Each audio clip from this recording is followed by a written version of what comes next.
Hello everyone, welcome to my YouTube channel Literatureship. आज की इस वीडियो में हम कवर करेंगे राजा राव। इनकी टाइमलाइन है 1908 टू 2006। इनकी डेट ऑफ बर्थ है 8 नवंबर 1908। हसन मजौर, कर्नाटका, इंडिया में इनका बर्थ हुआ। ये इनके विलेज का नेम है हसन। डेट ऑफ डेथ है इनकी 8 जुलाई 2006, Austin Texas, US, and he died of heart failure. He was an Indian American writer, Indian Kannada writer, novelist, editor, professor, biographer, short story writer. His works are deeply rooted in metaphysics and Hinduism. इनके जो works थे वो deeply rooted in, मतलब उनकी जो theme रहती थी वो ज़्यादातर मेटाफिजिक्स, अध्यात्म ज्ञान और हिंदुइज्म रहती थी। The serpent and the rope जो नॉवल है इनका 1960 में जो पब्लिश हुआ था, इसमें सर्पेंट का मतलब है इल्यूजन एंड रोप का मतलब है reality.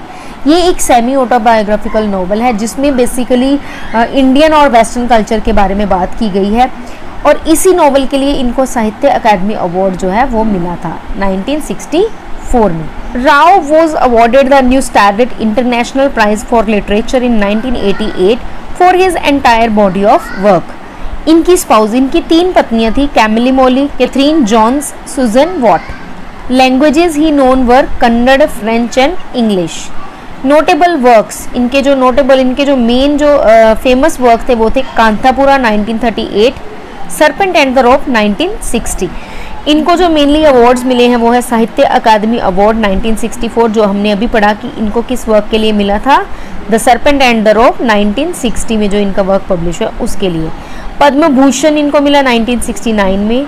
New starlet international prize for literature 1988 में मिला। ये किस लिए मिला था? इनको मिला था ये for the entire body of his work में, मतलब कि इनके ओवरऑल जो इन्होंने वर्क लिखा है उसके लिए मिला था। पद्म विभूषण 2007, आप ये चीज़ नोट करिए कि इनकी जो टाइमलाइन थी वो थी 1908 टू 2006, मीन्स कि जो ये अवार्ड है पद्म विभूषण इनको पोस्टमसली मिला था। He belonged to a Kannada speaking Brahmin family which was an orthodox Brahmin family, एक कट्टर ब्राह्मण फैमिली से ये बिलोंग करते थे।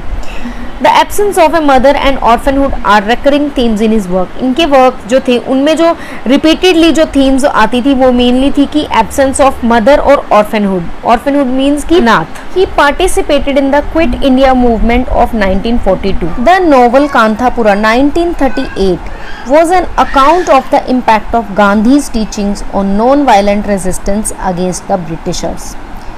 Rao borrows the style and structure from Indian vernacular tales and folk epics. इनका जो लिखने का तरीका है वो पुरानी टेल्स जो इंडियन ऑर्डिनरी लैंग्वेज में जो लिखी जाती थी उनके जैसी लैंग्वेज ये लिखते हैं। इनकी जो शॉर्ट स्टोरी कलेक्शन है the cow of the barricades 1947, उसमें भी गांधीज़म की थीम के बारे में ही बात की गई है। The Serpent and the Rope 1960 was written after a long silence and dramatized the relationships between Indian and Western culture. ये मैंने आपको बताया था कि इंडियन एंड वेस्टर्न कल्चर के बीच का जो रिलेशनशिप है उसके बारे में बात की गई है। सर्पेंट का मतलब है इल्यूजन एंड रोप का मतलब है रियलिटी। 1960, और इसको हम फिर से याद करते हैं कि इसके लिए इनको साहित्य अकादमी अवार्ड मिला था 1964 में। He had a great respect for women. He once said women is the earth, air, ether, sound, women is a microcosm of the mind.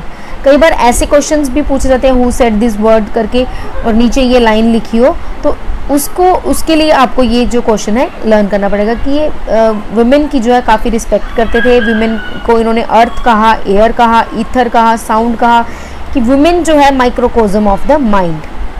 The Raja Rao award for literature was created in Rao's honour and with his permission in the year 2000.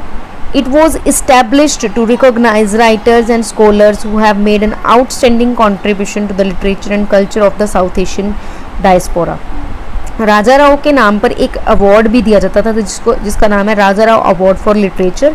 ये start किया गया था 2000 में and it was established to recognize writers. के ऊपर जो influence था French culture का था, अमेरिकन कल्चर का था, इटालियन कल्चर का इनके ऊपर इन्फ्लुएंस था। Swami Atmananda was his guide, mentor, adviser. ये स्वामी आत्मानंद को अपना गाइड, मेंटोर मानते थे। In 1943 to 44 the journal Tomorrow, एक जर्नल था जिसका नाम था टुमारो, ये इन्होंने एडिट किया था विद अहमद अली। 1998 में इन्होंने पब्लिश की गांधी की बायोग्राफी जिसका नाम था great Indian way, a life of Mahatma Gandhi. The Cat and Shakespeare 1965 was metaphysical comedy that answered philosophical questions posed in the earlier novels। 1965 में इनका एक वर्क आया था कैट एंड शेक्सपियर। इसको मेटाफिजिकल कॉमेडी भी कहा जाता है और इसको फिलोसॉफिकल कॉमेडी भी कहा जाता है।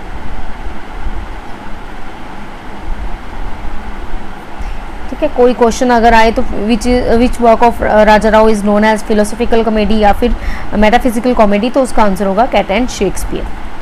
अवार्ड्स हम पहले भी डिस्कस कर चुके हैं। पद्म भूषण जो है इनको 1969 में मिला, पद्म विभूषण 2007 पोस्ट्यूमसली इनको मिला, साहित्य अकादमी अवार्ड जो है इनको 1964 में मिला, न्यूस्टैट इंटरनेशनल प्राइज 1988 में मिला for the entire body of his work. साहित्य अकादमी अवार्ड इनको मिला है इनके वर्क 1960 में जो इनका वर्क आया था the serpent and the rope. Novels of Raja Rao, Kanthapura 1938, the serpent and the rope 1960, Sahitya Akademi award winner 1964, the cat and Shakespeare a tale of India 1965। इस वर्क को हम philosophical comedy and metaphysical comedy भी कहते हैं।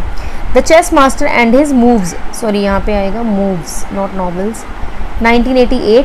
शॉर्ट स्टोरी जो इनकी कलेक्शन है वो है the cow of the barricades 1947 जिसकी थीम है Gandhism, the policeman and the rose 1978, Javni, on the Ganga ghat 1989, 5 Indian stories 2003, non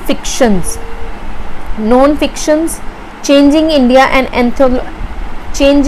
and anthology from Raja Ram Mohan Roy to JL Nehru 1939 में इनका वर्क है। ये इन्होंने ही was the co author of this work, ये वर्क इन्होंने लिखा है इकबाल सिंह के साथ। The great Indian way, a life of Mahatma Gandhi 1998 which was a biography of Mahatma Gandhi. This was all about Raja Rao. I hope you like the video. If so, please like, share and subscribe the channel.